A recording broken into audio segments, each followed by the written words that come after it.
I definitely think my relationship with Christ has grown because she is praying for me and other moms are praying for me. And so that one accord prayer, there definitely, has encouraged me. And even my senior year, it kind of pushed me to start praying for other people at school. And so a group of my friends got together and we started praying for our school, and God answered prayers and people came to Christ. So it's just passing that prayer along. So let's face it, we live in dark days right now. And it's a scary thing sending your child off to a huge public school where you have no control over what's going on that campus. But to know that you are lifting up teachers, you're lifting up staff, you're asking for that hedge of protection around that campus, and then you're praying very specifically for your children on their issues that come up, and you know their weaknesses, You also know their strengths, and you're asking God to use those strengths. I have a lot of friends who don't know the Lord, and so it's become very clear to me how scary and how hard it can be to see people that don't know the Lord, and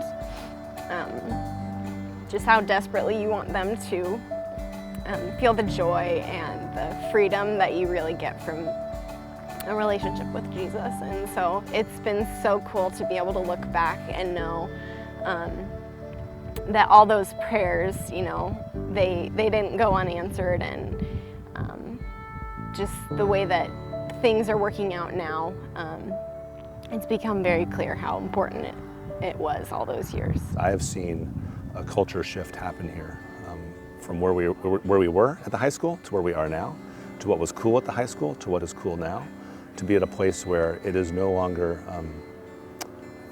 frowned upon to be a person who's pursuing God, to have it actually be culturally cool, to be smart, and to be in pursuit of God is a new reality for us. And that was something that flipped about 3.5 years ago, and it flipped because of the prayers of moms in prayer, but also how that grew. I mean, God called other people into prayer too. There was a group of students that were praying, and so prayer was the vanguard of a cultural shift on our campus. To any mother who's starting, who needs encouragement, who might be a group of 3 rather than a group of 12 or 15 or 30, to start the faithful work of prayer, because it will not be in vain.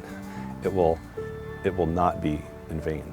There are things that we might not see, we might not understand, we might not even understand until we're on the other side of the grave what has been accomplished through prayer. I think at that point we'll look back and we'll say, we should have prayed more. Look at what was available to us. But to fight for the hearts and lives of kids, can there be a greater battle to fight? So yeah, I would encourage mamas to get their mama bear on and to pray hard and to pray with authority, to pray with confidence, to pray through the scripture, to pray by name, to be bold in their asking, to ask for things that, God, I'm asking for this in this student's lives in this time, to actually put God on the throne of glory and say, we're going to ask you to do things that we can't do, but we will be quick to give you the glory when you do those things.